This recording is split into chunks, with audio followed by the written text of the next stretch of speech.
Votre attention s'il vous plaît. Cet élément est en français.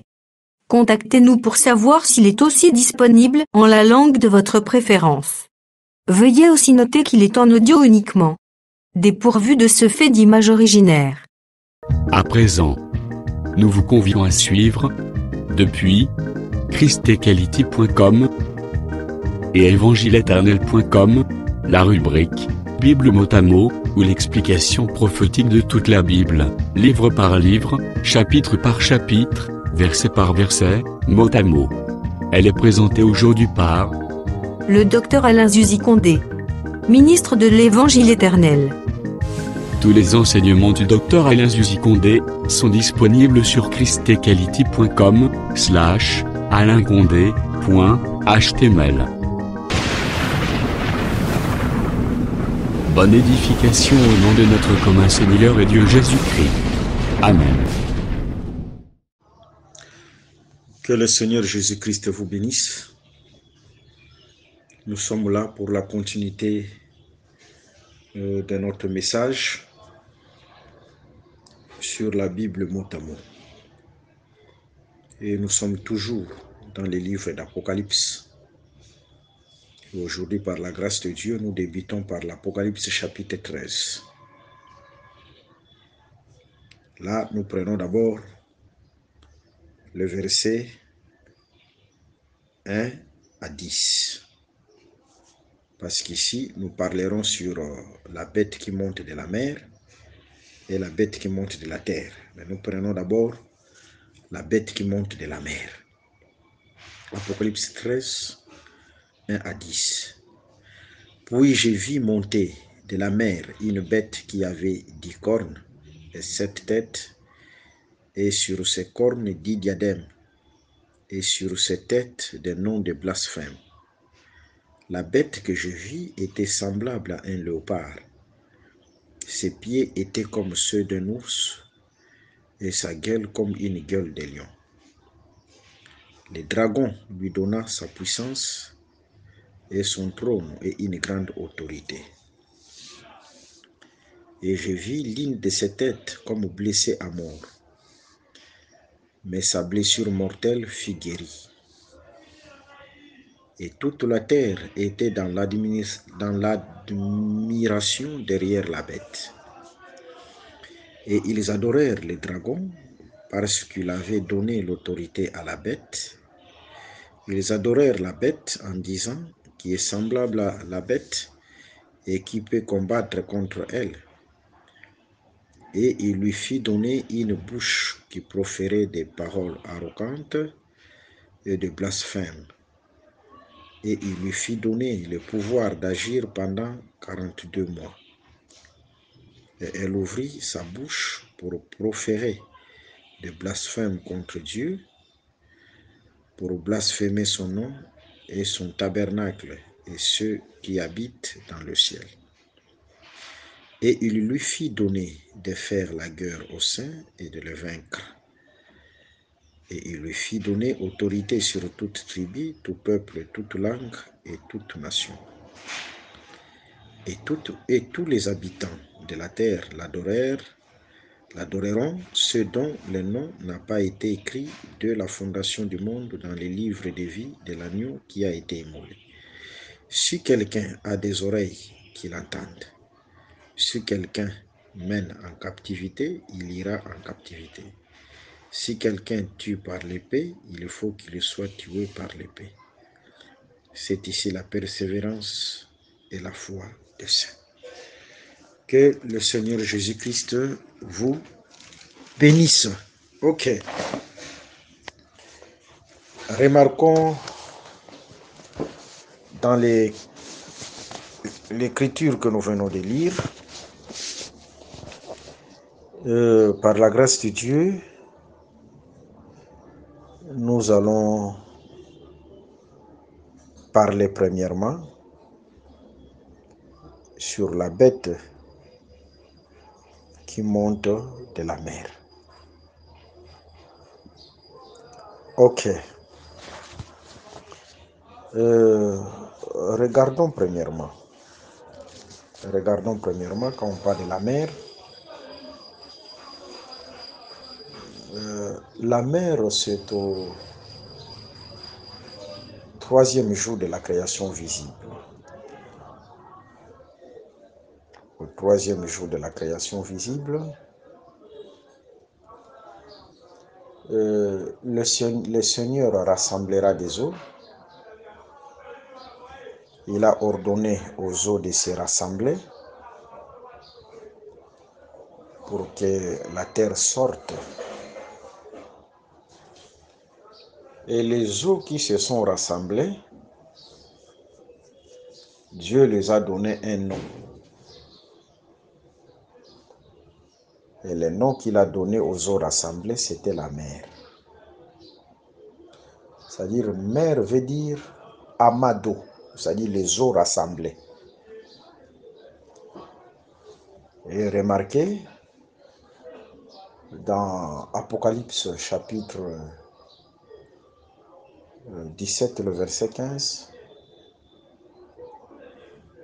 le foule, le peuple, les nations, c'est la mer. Ce sont les eaux, pardon. Les nations, le royaume, la foule, le peuple, ce sont les eaux. Maintenant, les eaux rassemblées, c'est ce qu'on appelle la mer. C'est-à-dire, toutes les nations, tous les royaumes de la terre, les nations, les pays de la terre rassemblés, c'est ce qu'on appelle la mer. Et c'est ce qui s'est passé dans Genèse chapitre 11, lorsque tous les hommes devaient se rassembler dans un seul lieu. C'est ce qu'on appelle rassemblement des hommes. C'est ce qu'on appelle la mer. Quand on parle de la mer, ce sont les hommes, le peuple, les royaumes rassemblés. C'est comme aujourd'hui, on nous parle des Nations Unies. Déjà, c'est l'idée pour que toutes les nations soient rassemblées. C'est ça la mer. C'est ça la mer. C'est-à-dire, sur le plan prophétique, les nations deviendront un seul pays, une seule nation. Le temps de la solide alliance, ça sera aussi la mer. Mais c'est juste une introduction. Remarquez d'abord ce que nous allons dire aujourd'hui. Ce que nous allons dire maintenant. La bête qui monte de la mer. Remarquez à la création, c'est l'homme qui dominait. On avait donné l'autorité, la domination à l'homme, précisément à Adam.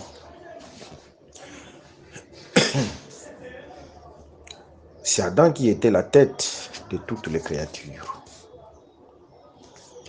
Là, si vous prenez même Genèse chapitre 1er, le verset 26. Ça, c'est lui qui était la tête, Adam. Alors, comme chef, Adam fit la tête de toutes les créatures. Toutes les créatures, c'était Adam qui fit la tête. Dans Apocalypse chapitre 13, le verset 1er, puis j'ai vu monter de la mer une bête qui avait 10 cornes et 7 têtes, et sur ses cornes 10 diadèmes, et sur ses têtes des noms de blasphème. C'est ça l'écriture d'Apocalypse 13, le verset 1. Nous remarquons une bête sortir des eaux avec 7 têtes et 10 cornes. C'est-à-dire ici, ce n'est plus l'homme qui est la tête. Parce qu'on voit la bête qui sort avec 7 têtes. Ce n'est plus l'homme qui est la tête ici. Ici, ce n'est plus Adam qui est la tête. Or, à la création, c'était Adam qui était la tête. Mais ici, on donne la tête à la bête. C'est le temps où la bête s'autodirige à cause de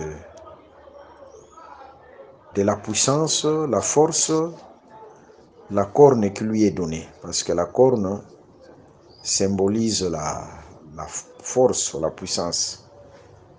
Et la bête, on lui donne aussi la corne. C'est-à-dire, on lui donne le pouvoir, on lui donne la puissance. Voilà. La bête symbolise la force, la puissance, c'est dans Exode 21, le verset 35. Selon les Saintes Écritures, la bête représente un roi ou un royaume. La bête représente un roi ou un royaume. Là, si vous prenez Daniel chapitre 7, le verset 17, vous sautez le verset 23. Daniel 7, le verset 17, vous sautez le verset 23, vous allez comprendre que la bête représente un roi ou un royaume. À la création, Dieu créa les animaux. Prophétiquement, ces animaux firent l'image des royaumes de la terre. Dieu créa les animaux à la création, mais c'est Dieu qui parle comme prophète avec des signes prophétiques, parce que la création, c'est un grand signe prophétique de Dieu. Et ces animaux, dans la prophétie, symbolisent aussi, surtout les animaux là féroces et d'autres animaux, symbolisent le royaume de la terre. Après la chute de l'homme, plusieurs entre eux, c'est-à-dire plusieurs des animaux, après la chute de l'homme, plusieurs des animaux devinrent sauvages et ne pouvaient plus se soumettre à l'homme. Après la chute de l'homme, Dieu a fait entrer l'esprit de révolte dans les animaux. Ils ne pouvaient plus se soumettre à Adam. Adam n'était plus leur tête. Vous voyez? C'est-à-dire Adam n'était plus leur chef. C'est par là qu'on peut parler de la bête avec sa propre tête. C'est-à-dire Adam qui était la tête de toutes les créatures, y compris les animaux, mais il avait perdu ce pouvoir-là après le péché. C'est-à-dire là, Adam n'était plus la tête des animaux. C'est par là qu'on peut parler de l'animal avec sa tête. C'est-à-dire l'animal s'autodirige. Alors, remarquez que ici, c'est l'animal qui se dirige. Après la chute de l'homme, l'animal, on lui donne la tête. La bête s'autodirige. Israël était aussi comme un animal dont l'Éternel était sa vigueur et sa tête. Là, si vous prenez Nombre chapitre 23, le verset 22. Nombre chapitre 23, le verset 22. Vous prenez aussi Nombre chapitre 24, le verset 8. Vous voyez, Israël était comme aussi un animal, mais Dieu était sa tête. C'est Dieu qui les dirigeait. Mais ce n'est pas le cas avec cet animal, cette bête dont il est question ici, dans Apocalypse chapitre 13. Ce n'est pas le cas. Ok. Comme nous venons de dire, que la corne parle de la force et de la puissance, dans Exode chapitre 21, le verset 35, même aussi dans Daniel chapitre 8, le verset 4. Raison pour laquelle, si vous voyez la bête avec les cornes, comprenez que la force et la puissance lui ont été données. C'est-à-dire, quand vous voyez, on donne à cette bête la corne, ou les cornes, comprenez directement que c'est un royaume qui est fort, parce que la corne symbolise la force, la puissance. On lui donne la force, on lui donne le pouvoir. Premièrement, dans cette pensée. Comprenez d'abord dans cette pensée. Mais ce qui fait la puissance de ce royaume, c'est son roi. Ou c'est ses rois. Ce sont ses rois. Parce que la corne là parle du roi. La corne ou les cornes là parlent du roi. C'est-à-dire, c'est un royaume qui est puissant, mais sa puissance vient de leur roi ou de ses rois. Ok. Apocalypse 17, le verset 12 à 13, ces cornes, ce sont les rois. Je pense que si nous exploitons bien Apocalypse chapitre 13, ça marche avec Apocalypse 17. Apocalypse 13 marche avec Apocalypse 17.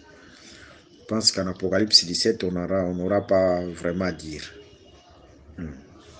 Avec cette tête, c'est-à-dire cette bête avec cette tête, l'Écriture veut nous apprendre que c'est un royaume fort, mais divisé. Parce que cette tête, c'est-à-dire,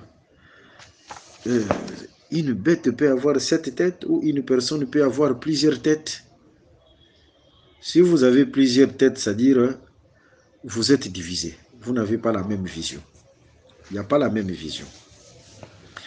C'est un royaume qui est fort parce que nous voyons cette bête-là avec les cornes. C'est la force, mais divisé parce qu'il y a 7 têtes. Ok. Or, si un royaume est divisé contre lui-même, ce royaume ne peut subsister. C'est ça Marc chapitre 3, le verset 24. Ok. L'Église n'a pas plusieurs têtes. L'Église n'a pas plusieurs têtes parce que dans Éphésiens chapitre 5, le verset 23, le mari est le chef de la femme. Pour dire que comme le Christ est le chef de l'Église, qui est son corps, dont il est le sauveur, c'est-à-dire l'Église a une seule tête. Dans cette écriture, l'Église a une seule tête, qui est le Christ. Mais ici, ce royaume a plusieurs têtes. C'est un royaume divisé. Ok. Maintenant, par la grâce de Dieu, on doit prendre les sous-points. Prenons d'abord les sous-points pour bien comprendre ce livre d'Apocalypse chapitre 13. Parlons d'abord des rois têtes et des rois cornes. Les rois têtes et les rois cornes. Parlons d'abord de ces rois. Nous prenons d'abord les rois têtes. Les rois têtes. Regardons. Comme nous venons de mentionner, nous venons de dire, ou nous avons dit au début, dans Daniel chapitre 7, le verset 17, roi égale royaume. C'est-à-dire, dans Daniel chapitre 7, le verset 17, on saute le verset 23. Roi égale royaume. Et dans Apocalypse 17, le verset 10. Dans Apocalypse 17, le verset 10, ce sont aussi 7 rois, 5 sont tombés, un existe, l'autre n'est pas encore venu, et quand il sera venu, il doit rester peu de temps. Vous voyez? Ok, la tête veut dire roi ou chef. Il représente aussi le royaume. comme David qui représentait Israël et Goliath le Philistin. Parce que David était le chef. Dans la pensée de Dieu, il était roi. Et David représentait le pays d'Israël, c'est ça la tête. Et Goliath représentait les Philistins. Raison pour laquelle le roi est appelé aussi image de la bête. Le roi est appelé image de la bête parce que roi égale royaume. Bon, nous prenons le royaume comme étant la bête. L'image de la bête, c'est le roi, parce que si vous voyez les rois, directement vous voyez les royaumes. C'est-à-dire, la bête, c'est lui, et le roi, c'est l'image de la bête. C'est-à-dire, quand on voit, on les voit, on voit les royaumes. Jésus, comme l'image de Dieu invisible, il dira, celui qui m'a vu a vu le Père. Ok. Celui qui m'a vu a vu le Père parce qu'il était l'image du Dieu invisible. Il était l'image du Dieu invisible. Regardons, ce roi tête ou ce royaume tête,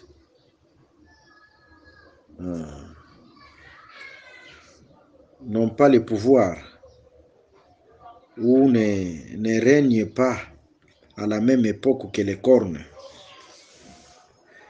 Je pense que lorsque nous avons parlé de l'Apocalypse chapitre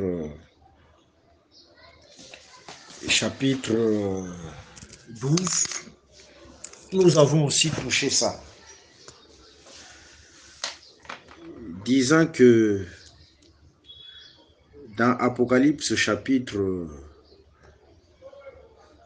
12, ce sont les têtes qui ont les diadèmes. Par contre, dans Apocalypse chapitre 13, ce sont les cornes qui ont les diadèmes. Alors que dans Jérémie chapitre 13, le verset 18, le diadème parle du pouvoir.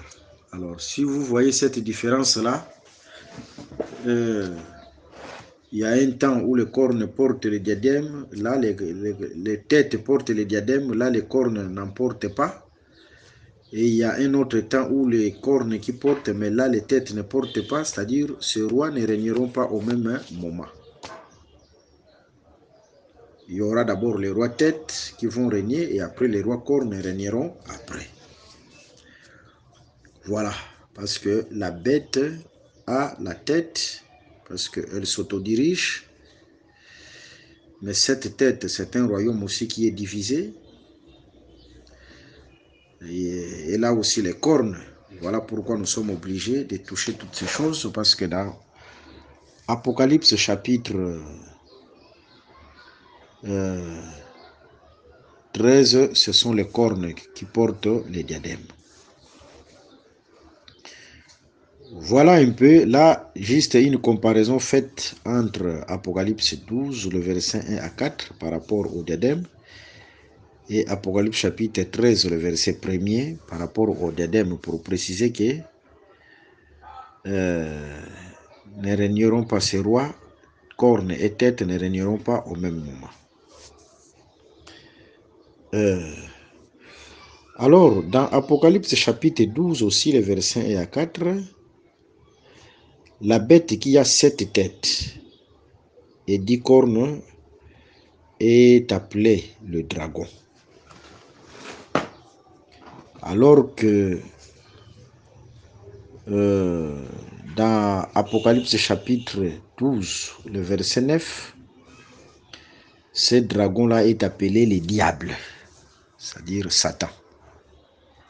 Vous voyez, le dragon est appelé le diable. Ok. remarquez quelque chose. L'animal avec 7 têtes et 10 cornes,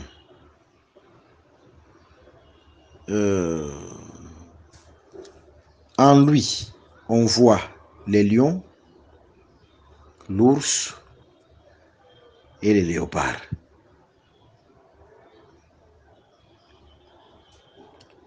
Vous voyez? Cela veut tout simplement dire ceci. Cela veut tout simplement dire ceci. Dans les jardins d'Éden, il s'est incarné, c'est-à-dire le diable, dans les serpents. Mais ici, vous allez voir si vous faites la comparaison entre Apocalypse 12 et l'Apocalypse 13, le verset 1 à 3. La bête d'Apocalypse chapitre 13 reflète la bête, les serpents anciens d'Apocalypse chapitre 12. Pour dire tout simplement, c'est le diable qui s'incarne dans cette bête ici. Parce que l'Apocalypse 12, elle est appelée, la bête là, est appelée serpent ancien, c'est le diable, dans Apocalypse 12. Mais dans Apocalypse 13, au lieu du serpent, on voit les lions, l'ours ou les léopards. Est-ce que vous remarquez cette différence? Mais avec les mêmes caractéristiques, c'est-à-dire corne, corne, tête, tête. Cela veut dire tout simplement le serpent ancien qui est le diable s'incarne dans les lions, dans l'ours et dans les léopards, comme il s'est incarné dans les jardins d'Éden, dans les serpents. Vous voyez, c'est une incarnation. Quand vous voyez le serpent ancien, le diable, avec la corne, ici aussi la bête avec la corne, c'est-à-dire le serpent ancien qui est le diable, il a donné son pouvoir à ces royaumes ici terrestres, à la bête. Parce que la corne, c'est la bête. Quand vous voyez le serpent ancien avec la tête, mais donne cette bête aussi cette tête, c'est-à-dire le diable donne son autorité aussi à cette bête ici. Voilà un peu ce que nous voulons dire, c'est-à-dire le diable ne s'est pas seulement incarné dans les serpents, mais il s'incarne aussi dans les lions, l'ours et les léopards, selon les Écritures. Ok. C'est le même esprit qui change de corps. Le corps meurt, mais l'esprit reste. Par là, nous pouvons dire que dans la pensée prophétique, que le royaume de la terre et leur roi sont sous l'emprise du diable. Ce sont des chevaux dont le diable est le cavalier. C'est le problème des royaumes de la terre. Vous voyez? Parce que ces rois et ces cornes, ce sont les royaumes de la terre. Mais ces royaumes-là de la terre sont l'incarnation du diable. Le diable s'incarne dans les rois et les royaumes de la terre. Ok, c'est comme nous le voyons dans Matthieu chapitre 4, le verset 8 à 9, Luc chapitre 4, le verset 5 à 6. Toutes ces écritures vont nous aider que le diable domine sur le royaume et les rois de la terre. Voilà. Que le Seigneur Jésus-Christ vous bénisse abondamment. Et là,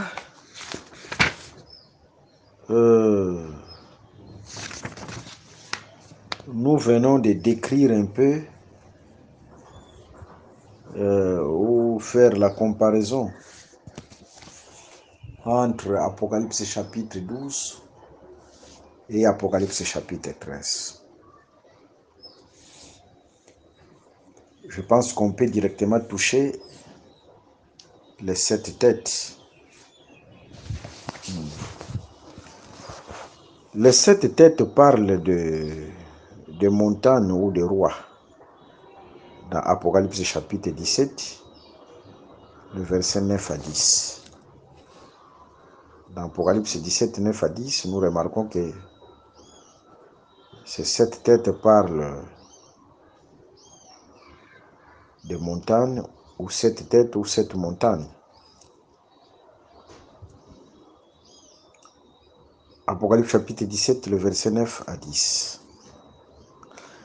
Dans Ésaïe chapitre 2, le verset 12 à 15. Ésaïe chapitre 2, le verset 12 à 15. La montagne parle d'un homme élevé ou d'un roi. Là, la montagne, c'est un roi ou un homme élevé. Ok.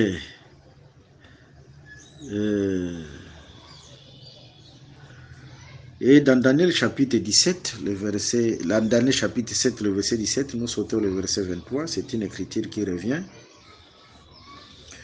Le roi égale royaume. Pour dire tout simplement que les 7 têtes sont aussi 7 royaumes. Ces 7 têtes qui sont les 7 rois sont aussi 7 royaumes parce que roi égale royaume. Lorsque Jean voyait la vision, il était au temps de la 6e tête. Parce que 5 étaient tombés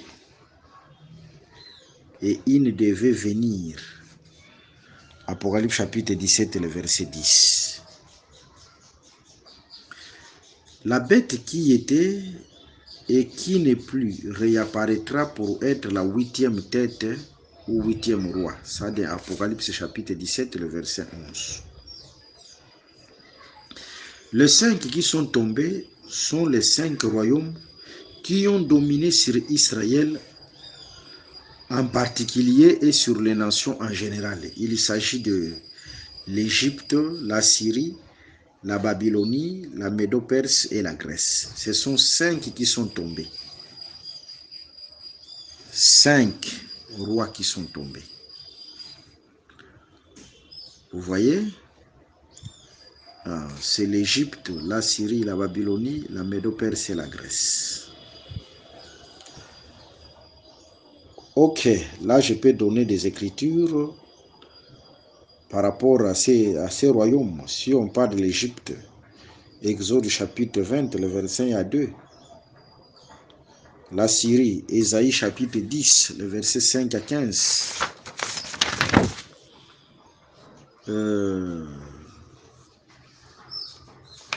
Voilà un peu. Et si on peut prendre même la Babylonie, Jérémie, même Jérémie 24, le verset 1er. Pour d'autres aussi, d'autres nations aussi. Jérémie 25, le verset 12. Daniel chapitre 7. Là, vous allez voir les 5 royaumes là. 5 qui sont tombés. Ces royaumes qui existaient encore au temps de Jésus et des apôtres fit la Rome politique. La Rome politique, lorsque Jean voyait cette vision, c'était au temps de la Rome politique ou Rome païenne. Vous voyez? Voilà un peu. Et l'autre qui devait venir, c'est la Rome religieuse ou l'Église catholique romaine. Parce que c'est la même lignée prophétique. L'autre qui devait venir, c'est-à-dire comme 6e, c'est l'Église catholique romaine ou la Rome religieuse. Bon, on touche un peu sur la blessure de la bête. Touchons un peu sur la blessure. Quand on remarque cette tête-là, cette tête a une blessure. Cette tête a une blessure.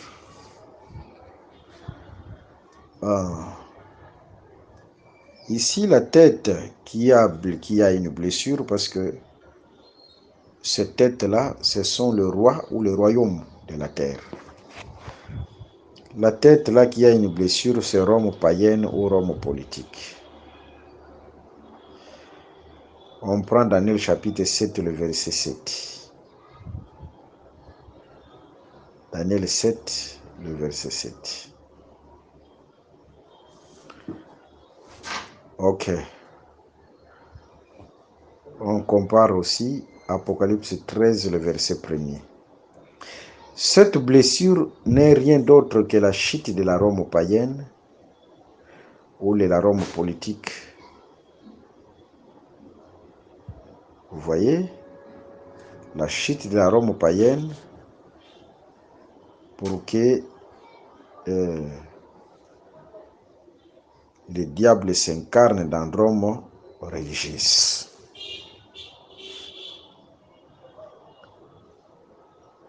La chute parce que dans Jérémie chapitre 51, le verset 8, Jérémie 51, le verset 8, la plaie parle aussi de la blessure. La plaie parle aussi de la blessure. Voilà.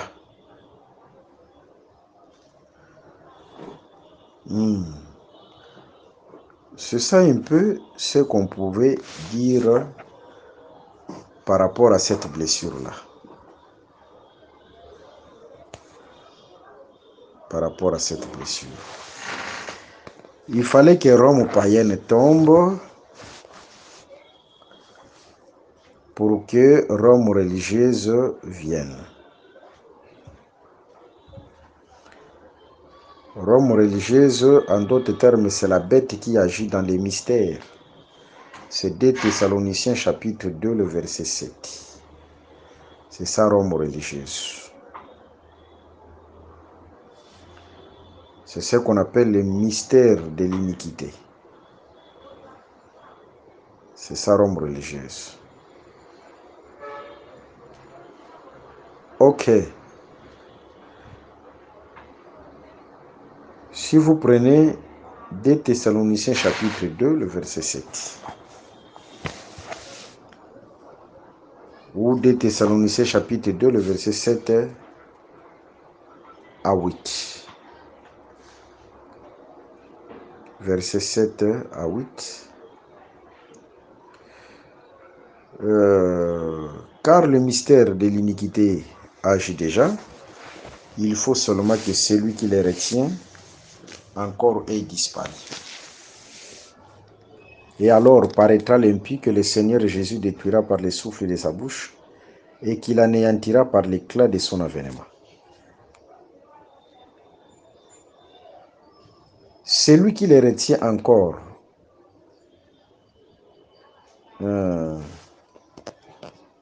c'est en rapport avec l'enlèvement de l'Église. C'est-à-dire, cette écriture-là, il faut d'abord que nous soyons enlevés pour que la bête n'agisse plus dans les mystères. Il fallait que l'une des têtes soit blessée. Ça, c'est la chute de la Rome païenne. Pour que la Rome religieuse vienne. Et Rome religieuse, c'est ça, la bête qui agit dans les mystères. C'est le mystère de l'iniquité. Mais après l'enlèvement de l'Église, la bête n'agira plus dans les mystères. Parce que le puits ou l'abîme sera ouvert. Ok. Alors, nous disons,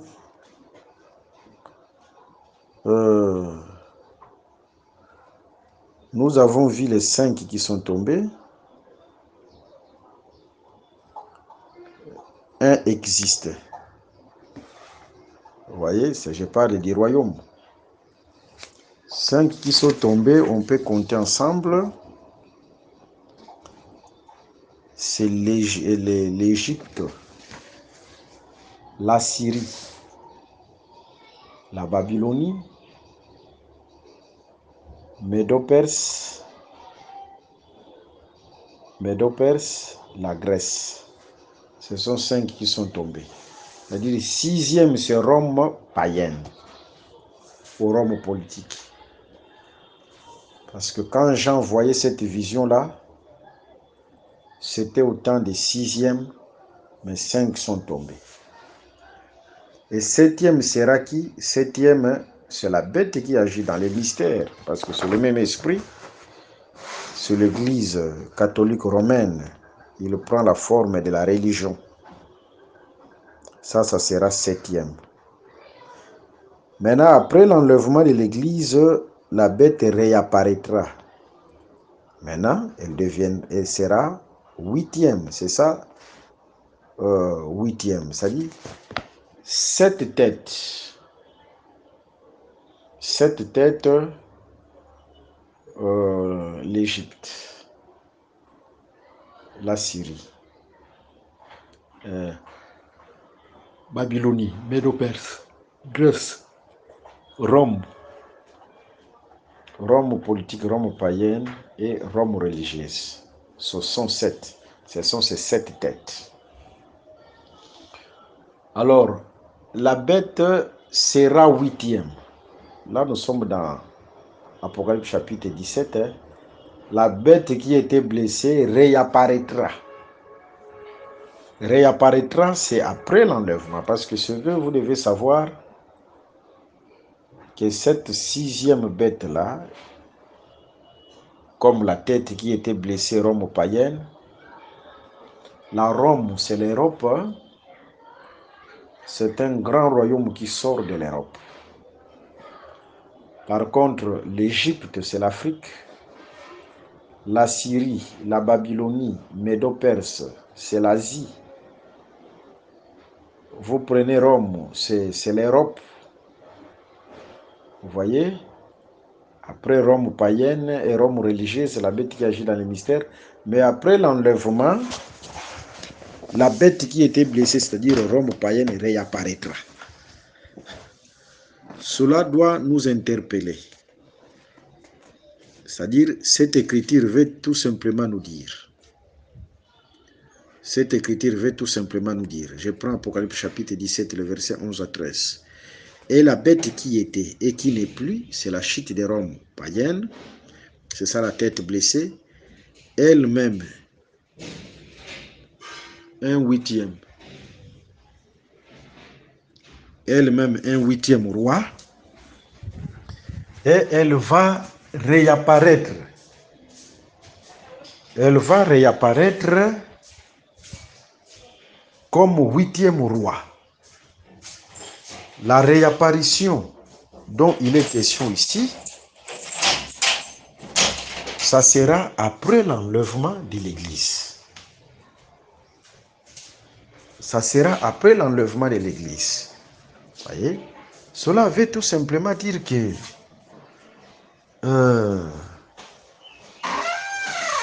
la civilisation, la grande civilisation qui sera sur la terre, par rapport avec la bête, l'origine, ça sera l'Europe. L'origine, ça sera l'Europe. Parce que la bête qui est blessée, c'est la chute de Rome païenne, c'est-à-dire c'est l'Europe. Mais qui va réapparaître comme 8e, c'est toujours l'Europe. Vous voyez? La bête là, ce grand royaume, sortira de l'Europe. Rome, c'est l'Europe, c'est la réapparition. C'est l'Europe. C'est pourquoi aujourd'hui on nous parle de l'Union européenne. Ce n'est pas un hasard. Parce qu'après l'enlèvement de l'Église, la grande puissance sur la terre, ça ne sera pas les États-Unis, mais ça sera l'Union européenne. Et c'est dans l'Union européenne que sortira l'Antichrist. Que le Seigneur Jésus-Christ vous bénisse abondamment. Voilà un peu par rapport aux 7 têtes. Mais la tête qui était blessée, qui est Rome païenne, réapparaîtra. Parce qu'aujourd'hui, elle agit dans les mystères dans une église. Mais après l'enlèvement, selon 2 Thessaloniciens chapitre 2, le verset 7 à 8, nous allons partir, elle n'agira plus dans les mystères, elle va réapparaître. Ok. Et cette réapparition, c'est Apocalypse 17, le verset 11 à 13. Et la bête qui était et qui n'est plus est elle-même un 8e roi, et elle est du nombre de 7, et elle va à la perdition. Les 10 cornes que tu as vues sont 10 rois qui n'ont pas encore, etc. Voilà. Maintenant, regardons. Les 7 têtes sont donc le royaume que nous avons cité. La tête qui existait au temps de l'apôtre Jean, c'est la Rome païenne, comme 6e. Vous voyez, comme je viens de le dire. Voilà un peu.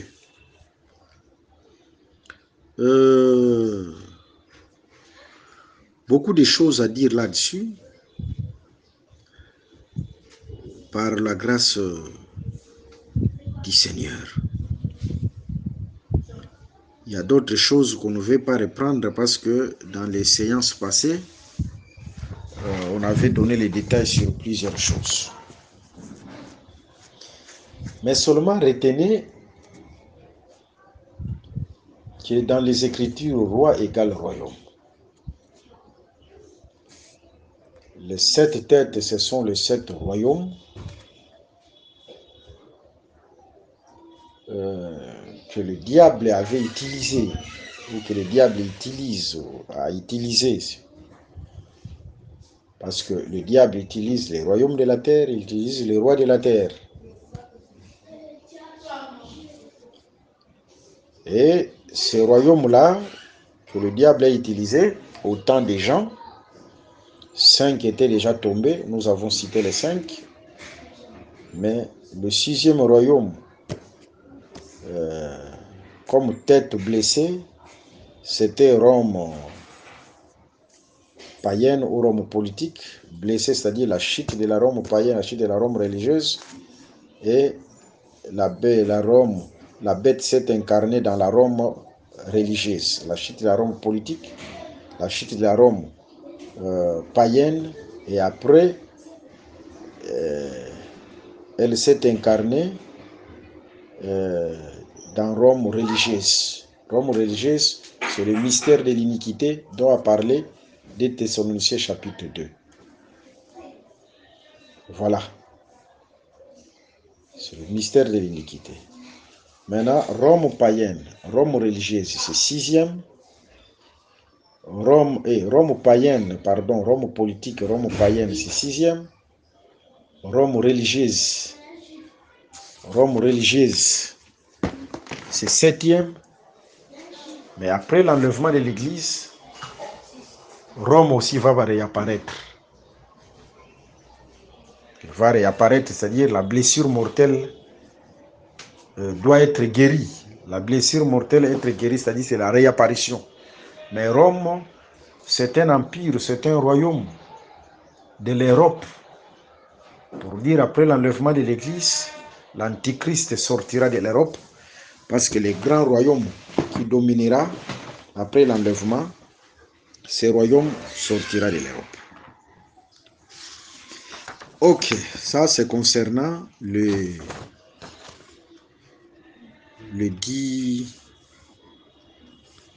7 rois. Nous prenons maintenant les 10 cornes.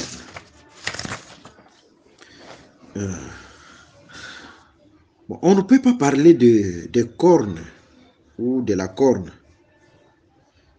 s'il n'y a pas la tête, parce que c'est la tête qui porte la corne. Alors, ces 10 cornes sont 10 rois qui seront portés par la tête, qui est la bête, mais la bête comme 8e roi. C'est-à-dire, la bête comme 8e, ça sera après l'enlèvement de l'Église. Cette bête portera les 10 cornes, c'est-à-dire les 10 rois. Si vous prenez Apocalypse chapitre 17, les versets 11 à 13, et la bête qui était et qui n'est plus, elle-même un 8e roi. Et elle est du nombre de 7. Et elle va à la perdition. Les 10 cornes que tu as vues sont 10 rois qui n'ont pas encore reçu de royaume. Qui n'ont pas encore reçu de royaume, c'est-à-dire qui n'ont pas de diadème. Mais en ce temps-là, c'était les 7 têtes qui avaient les diadèmes. Mais qui reçoivent autorité comme roi pendant 1 heure avec la bête. Ils ont un même dessein et ils donnent leur puissance et leur autorité à la bête. Vous voyez? Ils reçoivent le pouvoir pendant 1 heure. 1 heure là, c'est après l'enlèvement de l'Église, c'est-à-dire 7. Il y aura 7 ans qui va rester, c'est-à-dire ou 1 semaine qui va rester. Alors cette semaine-là, c'est aussi 1 heure. Cette semaine-là, c'est aussi 1 heure. Alors, ils auront le pouvoir avec la bête pendant ce temps-là. C'est comme David qui était entouré par le chef du royaume et tous avaient un même dessein. Si vous prenez aussi Daniel chapitre 6, le verset 7 à 9. Non, c'est comme Darius. Dans Daniel chapitre 6, le verset 7 à 9, c'est Darius, pas David. Darius était entouré par le chef du royaume et tous avaient un même dessein. Dans Daniel chapitre 6, le verset 7 à 9, si vous lisez ça, vous allez voir. Là-dessus, le roi Darius écrivit les degrés et la défense. Les 10 cornes représentent aussi les rois qui ont le pouvoir sur la terre, mais ayant le même dessein avec la bête ou l'antichrist. Vous voyez, aujourd'hui, il y a les rois qui ont le même dessein avec l'esprit de la papauté. Et ces rois-là, ce sont les grandes puissances, les États-Unis, la France. On les appelle les G8. Ils sont au nombre de 8. Ils collaborent avec l'esprit de la papauté. Mais l'Écriture prévoit, après l'enlèvement, ils seront au nombre de 10. C'est-à-dire les 10 cornes sortiront de ces grands rois-là puissants de la terre, mais qui ont les mêmes desseins avec l'Antichrist. Comme au temps de Darius, Darius aussi était entouré de chefs. Mais tous ces chefs-là avaient même dessein avec le roi Darius. Et les 10 cornes vont régner 1 heure, c'est-à-dire ça sera après l'enlèvement de l'Église. 1 heure là, c'est 1 semaine ou 7 ans. Et le pouvoir leur sera donné pendant 7 ans. Voilà un peu ce qu'on pouvait aussi dire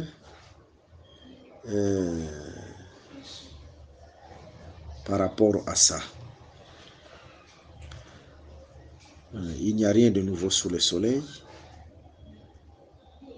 Ce qui est passé, ce qui sera, on doit le voir aussi dans ce qui était passé.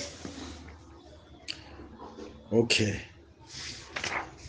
Maintenant, on doit aller écriture par écriture. pour exploiter minutieusement Apocalypse chapitre 13. C'est vrai qu'il y a beaucoup de choses à dire là-dessus. Si on prend l'Apocalypse chapitre 13, le verset 4. Et ils adorèrent le dragon parce qu'il avait donné l'autorité à la bête. Ils adorèrent la bête en disant qui est semblable à la bête et qui peut combattre contre elle. Les dragons avaient donné l'autorité à la bête. Les dragons, les serpents anciens, c'est Apocalypse chapitre 12, mais il s'incarne dans une bête d'Apocalypse chapitre 13. Pourquoi? Parce que quand on voit Apocalypse chapitre 13, c'est les reflets de l'Apocalypse chapitre 12, de l'animal, les dragons de l'Apocalypse chapitre 12. Rappelons que la corne parle de la force, de la puissance et du pouvoir. C'est ce que nous avons dit. Vous voyez, je ne vais plus rappeler toutes les Écritures. Et dans Apocalypse chapitre 12, le verset 13, nous avons compris que les dragons ou Satan qui portent la corne, là nous avons vu ça. Porter la corne, c'est-à-dire le pouvoir lui a été donné, selon Luc chapitre 4, le verset 6. Quand vous voyez les dragons porter la corne comme le pouvoir, la puissance, c'est-à-dire on a donné la puissance, le pouvoir au diable, selon Luc chapitre 4, le verset 6. Mais dans Apocalypse chapitre 13, verset 1, le diable prend cette corne, donne ça à une bête. C'est-à-dire, il prend ces pouvoirs-là, il donne ça à un royaume, il donne ça au roi de la terre. Vous voyez, c'est ça au juste, donner ta corne. Voilà un peu. Voilà un peu. Alors, tout ceci est pour dire, c'est pour dire tout simplement que la bête règne ou domine par la puissance de Satan. C'est-à-dire, quand on voit cette bête-là refléter les dragons, c'est-à-dire elle domine par la puissance de Satan. Les Écritures disent que les gens se sont prosternés devant la bête, selon cette Écriture.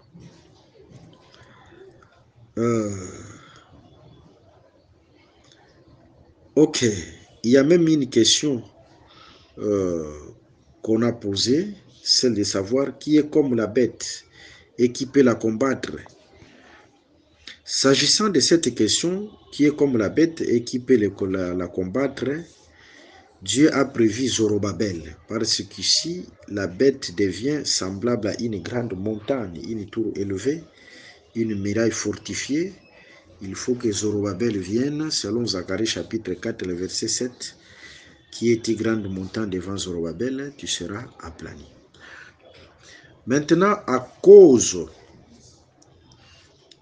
de la puissance et de l'autorité que le diable va donner à la bête, à l'antichrist,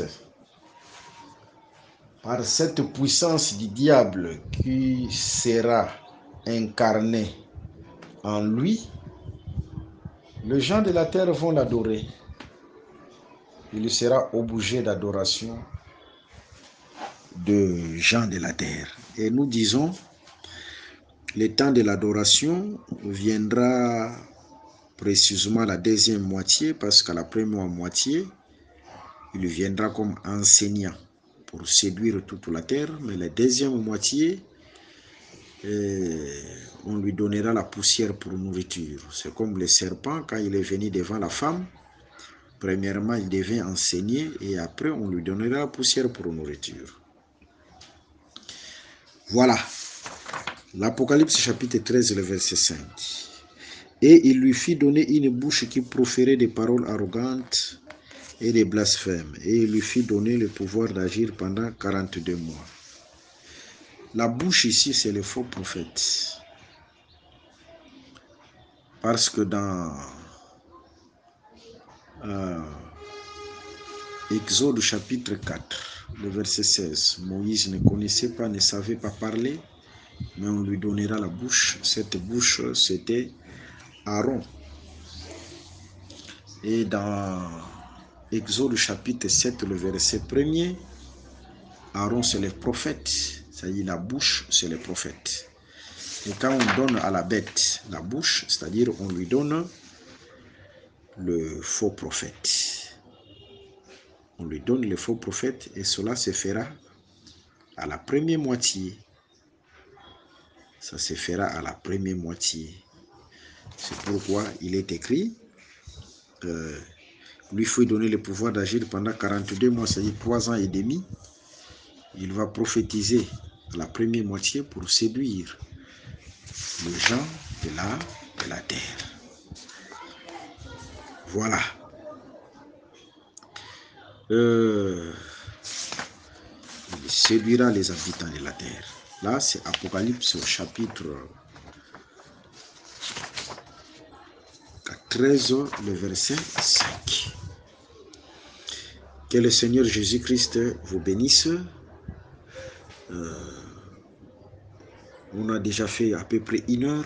On prend un peu de repos. Après, nous allons retourner tout de suite pour continuer le service. Là, on va commencer par Apocalypse 13, le verset 6. Et nous allons continuer. Suivez-nous attentivement. Si vous avez des questions, des préoccupations, des sujets de prière, nous sommes là pour vous. Même si nous ne faisons pas mention de votre problème, maladie ou quoi que ce soit, le Seigneur est là pour vous secourir. Que le Seigneur Jésus-Christ vous bénisse. Vous pouvez suivre tous nos enseignements dans notre site internet évangile-éternel.com et notre numéro c'est plus 243 81 28 55 419 plus 243 81 28 55 419. Que le Seigneur Jésus-Christ vous bénisse. Merci d'avoir suivi ce message et que Jésus-Christ vous bénisse. Si vous avez une question à l'intention de l'homme de Dieu, si vous voulez que l'homme de Dieu prie pour vous, si vous voulez vous confier à l'homme de Dieu, ou si vous voulez tout simplement bénir l'homme de Dieu, contactez-le directement si ses coordonnées sont disponibles depuis sa page. Sinon, contactez-nous et nous lui transmettrons vos préoccupations. N'oubliez pas de faire un tour à notre page évangélisation pour voir en quoi vous pouvez vous rendre utile à Christ par cette œuvre. Que Dieu vous bénisse tous. Amen. ChristQuality.com. Les cieux en un clic de la souris. Évangile-éternel.com, le site de l'Évangile éternel. Christ et Quality Fondation, équilibrer la manne ramassée dans le désert de sorte que chacun ait un numère.